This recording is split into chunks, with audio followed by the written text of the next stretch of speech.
I feel weird because we run a live network too, and you're also live, so I don't want to like promote too hard. No, please promote. I like to think we're like hot ones. I'm just here to be like a sounding board for you. There's no torture and pain involved. There will be later when I put makeup on you. Okay, Yeah. all right. Yeah. Maybe I'll be into it. I don't know. Welcome to Stella Transforms, everyone. This is a show where I transform a different person every single week into a character. You do this every week? Oh yeah, I do this every week. You are crazy. I make the costume like mostly from scratch. So That's impressive. And today we have Zac Eubank. He is from HyperRPG. If you guys remember, HyperRPG is an amazing streaming channel where lots of RPG, like tabletop RPG, you've even got some gaming going on, and you guys stream like 40 hours a day, huh? Well, not a day. Not a day, a week. 40 hours. Don't put those kinds of ideas in the boss's head. One big project we did together was the Valiant comic project. You are a canon character in the Valiant universe that will probably never show up in a comic book. I just love how evil my character became. My power worked because I drained other people's powers, like their life force, and so I had to like. You were a parasite, and you played it so well where nobody in the team knew that that's what you were doing, and you were draining them all slowly, becoming more powerful. They were gonna lose their hair and their teeth eventually. Had to be really sinister about it. What are the current running shows right now? Well, I would be in trouble if I didn't talk about Kolok. I like GM and produce and direct and all that stuff, and it's kind of become a full-time job. Twin Peaks meets Stranger Things RPG. We've built a fake town in the year 1991 in the Pacific Northwest. But we also do like live VFX with face tracking. We have a custom score for the whole show. It pushes the tech we have to the absolute max. Like last week we just did one where it's like they were in the middle of a thunderstorm and I had lightning machines and everything else. Oh, wow. And it's all live. It's the thing I've done that I'm most proud of in my probably whole life. I mean, you're doing it. Us too. Look at this set. This is amazing. You're doing it. So Stella Transforms has been going for almost a year and a half now. I've transformed so many different people. I've learned a lot. Oh, thank you guys. That's impressive. No, you deserve a round. And I've like discovered this love for like making other people feel cool and badass and beautiful, and I want to keep doing it. It's like I spent so many years being like, look at me, I'm this pretty cosplayer. Is that how it always is? That I've watched over the years you make that transformation to now I see you doing crazy stuff where you're like working from home nonstop. It's been awesome to watch you grow. There's actually more people in the studio than you think. Dun, dun, dun, dun. Malika! She came here because Zac forgot his axe. Oh, be careful! Yeah, so this is a sharp object. It's a real one. It's not foam. Valiant gave this to me when we were doing the RPG because they knew that Wrath of the Eternal Warrior is one of my favorite comic books. And they were like, here you go. And I'm like, oh, thank you. Here, Martin, I'm gonna give it to the most safe person in the room. This is gonna be a mistake. Okay. I've never felt so self-conscious transporting a prop before. Because I had to take a lift, and I'm like, this person doesn't know me. It's more weird that you got in a car hiding it and then said, I have to show you something. Did you? So they pulled up, and I was like, you're my lift. I opened the passenger side door, I put it down, and it's like, I have to show you something, but I hadn't sit yet. And then I unveiled the axe, and I said, I know it looks scary. It's a prop, it's not real. Can I put this in the trunk? We have to go drop it off for a shoot. Oh my God, this guy must be like, yeah, she's gonna kill me. There's an axe murderer in my car. The rest of the drive was, he told me about how he had found God, and maybe this is how I could find God too. He's very sweet. You opened the door. Yeah, he was trying to save me, I think. Yep. He knew you were into some weird stuff.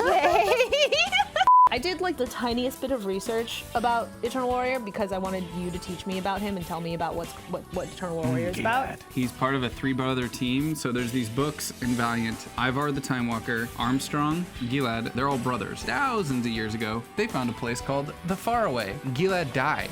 And Ivar, the oldest brother, felt so responsible. He had found this thing called the Boon, and it ended up killing the entire country except for those 3 brothers, and it brought Gilad back to life. And they now are all basically immortal. Upon his rebirth, he became a warrior for the Earth. Well, there's these characters in Valiant Comics known as the Geomancer, and the Geomancer needs a protector, a bodyguard basically. Yeah. And that is the Eternal Warrior's job. When the big relaunch of Valiant happened in 2012, they really refined it, brought it back. Greg Pak did a run for a while, and then Robert Venditti did one, The Wrath of the Eternal Warrior, that is just I think one of the best comic books of like the last 5-6 years. And it's then amazing. What's the plot of the Wrath? Because you said the Wrath one is your favorite one. Oh my gosh, it's deep. It goes a lot of places. He goes to hell, fights a bunch of demons. He wants to die in some ways because in death he gets to be with his family. But he always has to get called back, and he has to go on that journey.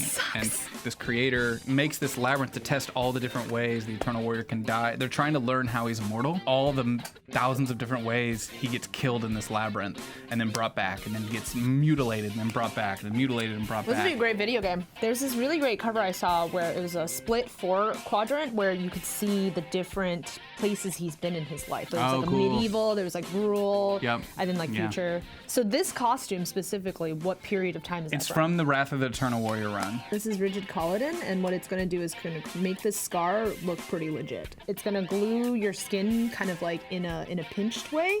Okay. And that's going to look like a cool scar. I am gonna go see a movie tonight though, and I don't know if we'll have time to do it. Which movie are you going to go see? Birds of Prey. Oh, okay. Someone will just think you're cosplaying. Yeah, I mean that's why I thought this would be good too, because I've been working on my dad bod, and this is basically the eternal dad bod. This Good is stuff. Blood FX. Safe and not toxic, drying blood. How do you guys feel about this? Can you hold the axe and just look really, really happy It's for like a second? You're Patrick Bateman.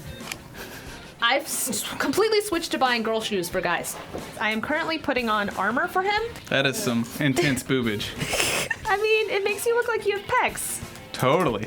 I think it's just the way the highlights are hitting right on the nipple when you pull it in, but it's the shiny. I think it's just the little bit of the lighting's playing tricks. Oh no. Over here, this looks like a nipple, but there's no actual nipple there. It's just the lighting. Anyway, so there's a bicep over here. God, it does look like boobs. Oh no, what have I done? Look, Malika's not gonna complain either. You're fine. All right, so we got some arm armor. Oh, dope. The way that I made these is so that you can put this on yourself. Like Oh, you don't need yeah, like yeah. somebody to tie you in or anything. No, totally. And then this goes around your bicep. You know, I think if the light hits it just right, they look like pecs, you know? Yeah. So sit back down. We're gonna put this wig on you. I'm getting what's his name? Winter Soldier vibes for Bucky? sure. And then this is a cloak. Oh, yeah, the cloak. We're getting pretty close. Let me stuff Getting more super here. close. Bruh, this looks so good! We move on to the portion of the stream where Martin Wong takes a ton of photos and you get to become a cosplayer. Can we get some backgrounds, actually? I'll count down and then you'll just do whatever, okay? Ready? Okay. 3, 2...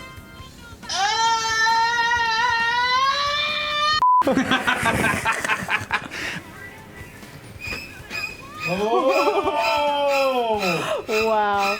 Martin, you're my boss. Yep, we got this. Give me some scary face. It's just my face. Damn. This looks so safe. Here, let's turn this blade a bit Yes. like this. OSHA, what's up? There's this like superhero pose. I don't know if he's down to do that. This needs to angle this way. Be careful. That guy on the ground just murdered your family. Cool. You're murdering him. I'll fuck you up! Oh, yeah. This is Cool. perfect. And go, ah! Ah, the fucking lightning! Yeah, I look totally sane. I feel like T-pose is a must. Oh, yeah, this? All right. I'm going to get out of the way for this. Your eyes, they're great. They go both ways. Perfect. Yep, they're just out into the distance. See all the souls. I want All your the way to the back floor? to be back here. I want your arm up here. And then this other arm, like, here-ish. JoJo's pose. Immortal Sama. Okay, Kamehameha pose. Yeah, with the axe as well. Imagine like instead of a power beam, it's just axe coming. All the axe, whole, yeah, little just keep throwing axes. axe, non-stop axe. Oh, yeah, little axes. Can you do a kawaii pose for me, like a cute, like anime girl, like? You might have to coach me on that Okay, one. knees facing knows. each other, hip out to one side. Ow! Okay, look how cute he is. And Why am I just each doing all side. this without any, like... Stella, can you get into? I wanna. Yeah, the breastplate really takes it to another level, too. These are the pictures Valiant will want. All right, guys. Thank you all so much for watching. That was super fun and awesome. Please follow HyperRPG on Twitch. They're amazing. They do so many tabletop games, 40 hours a week, so much work. Go to sleep already. So we're gonna be back again next week, same time, 7 p.m. On Thursday, I'm gonna have Yasuo cosplaying as Yasuo. So please check in for that. Wait, what? Thank you so much, Bye-bye. guys. See ya. Bye.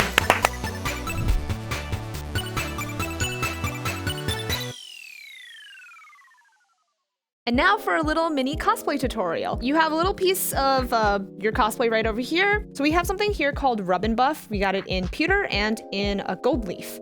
And I'm gonna show you just how easy it is to use these things. Have a glove on because this stuff will get all over your fingers. Rub it into your finger so that it gets like matte like that. But then when you rub it onto your piece that you're working on, what you're doing is you're just rubbing in the paint into your oh geez, oh look at that. Well, now I'm gonna start, but you can see already what a difference it makes. You can use a paintbrush if you want, but the purpose of Rub and Buff is to use your fingers. I'm gonna show you some of the gold right now. So you can see, yeah, it gets really, really nice. So think about your armor. If you have some gold armor that you'd like to add accents to, maybe you have some dark armor and you really want to make it look as if like the edge is really shiny, you can add some of the Rub and Buff to it to give it some nice like edge paint. So an example of the way that it can look is a piece of armor right over here. This is from Valiant Comics Eternal Warrior. So you can see where I used Rub and Buff on this costume over here. It's where I added all of the silver accents. Hopefully this Rub and Buff will help you for your next cosplay project.